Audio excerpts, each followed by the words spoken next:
Like Jeffrey Epstein. Shut up. I know he's your friend, but I don't care. Those words were fired like a warning shot on live television by Ricky Gervais, tearing through a room packed with the most influential figures in entertainment. The reaction wasn't laughter, it was complete, freezing silence. The kind of silence that happens when a secret is dragged out into the open before an audience of millions. For decades, the public was led to believe that the industry was built purely on talent, glamour, and dreams. But an entirely different picture is starting to form behind the scenes, piece by piece. A stark warning about this hidden mechanism came from Jim Caviezel, the actor who famously portrayed Jesus on screen, who openly declared that a dark, protective apparatus operates behind the curtain. At the exact same time, a daytime empire was being built on two simple words: be kind. Ellen DeGeneres smiled into American living rooms every single afternoon, projecting absolute warmth. Yet a hidden thread connects these completely different stories, and very few people are looking at the timeline. When that Epstein reference echoed across the award show stage, it wasn't a joke about a single individual operating in isolation. It was a direct call-out directed at the powerful entities safeguarding the entire operation. The subsequent unsealing of millions of pages of legal documents sent shockwaves through the internet as investigators and online researchers began cataloging names buried within the files. The public started drawing lines between Hollywood outcasts, sudden industry exits, and the sudden unraveling of major public figures. When the full scope of these overlapping connections started surfacing online, even the toughest industry veterans found the details difficult to process. This is the story of how the narrative began to shift, and it starts long before the general public realized what was hidden in those unsealed files. The first major shift occurred when Gervais decided to throw out the standard script and address the room directly. He later revealed his mindset, questioning whether he should cater to the 200 wealthiest people in that room or the 200 million people watching from their homes. For years, his hosting gigs weren't just comedic routines, they functioned as highly specific insider signals hiding in plain sight. The total lack of laughter from the audience wasn't a sign of a bad set. It was the collective freeze of an elite class realizing that the protective barrier of secrecy was beginning to crack. You don't laugh when an arrow lands an inch from your feet. You sit perfectly still, praying the next one doesn't have your name on it. But Gervais wasn't the only one trying to signal to the public.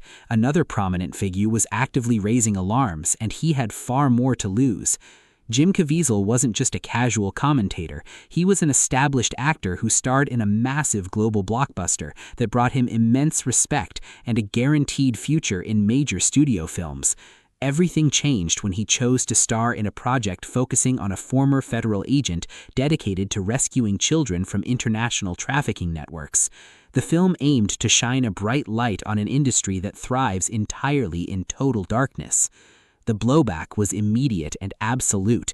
Caviezel publicly stated that major media operators issued a clear directive across the board, warning that anyone who touched this project or attempted to distribute it would find their career completely finished. Instead of engaging with the claims, the industry's response was to isolate him, label his warnings as erratic, and push him to the absolute margins. Yet he refused to stop asking questions, connecting dots that most people were too terrified to acknowledge. He began describing a system that doesn't just protect the powerful through tactical silence, it aggressively ridicules anyone who attempts to disrupt the status quo. While these warning signals were being pushed down, a prominent daytime star was operating at the absolute peak of their media influence. Ellen DeGeneres built a massive brand around an infectious personality, dancing into living rooms and urging her audience to treat one another with basic decency. It was a brilliant strategy that generated millions in merchandise, syndication deals, and public adoration.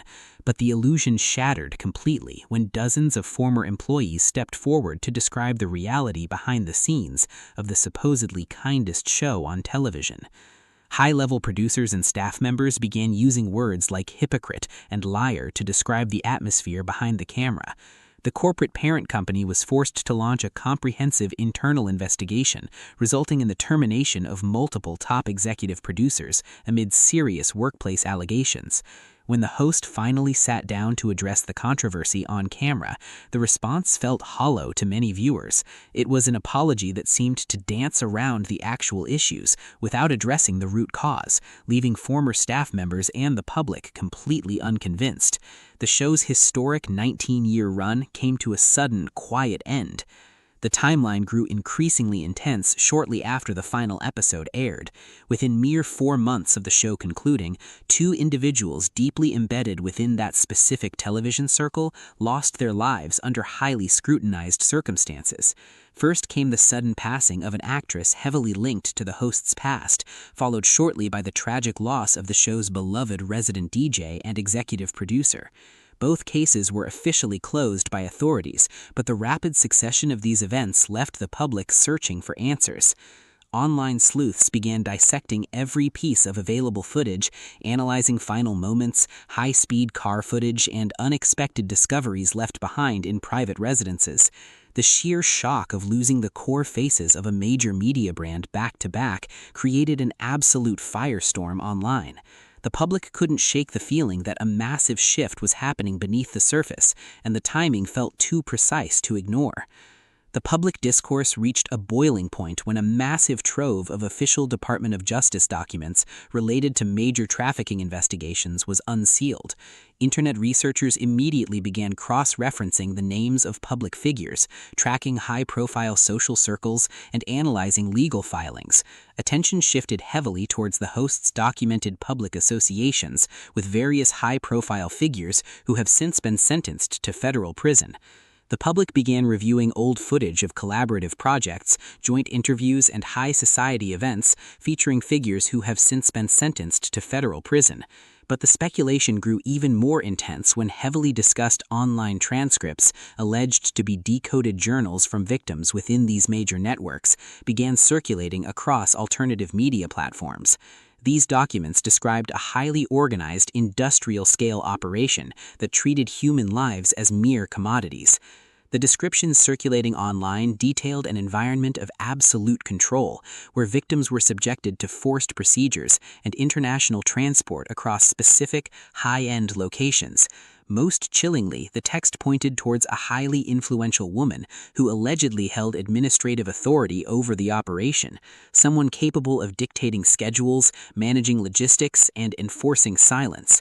While official, fully verified redactions remain tightly controlled by federal agencies, Internet researchers quickly pointed out that the operational timelines and elite locations aligned precisely with the social orbits of top-tier television executives.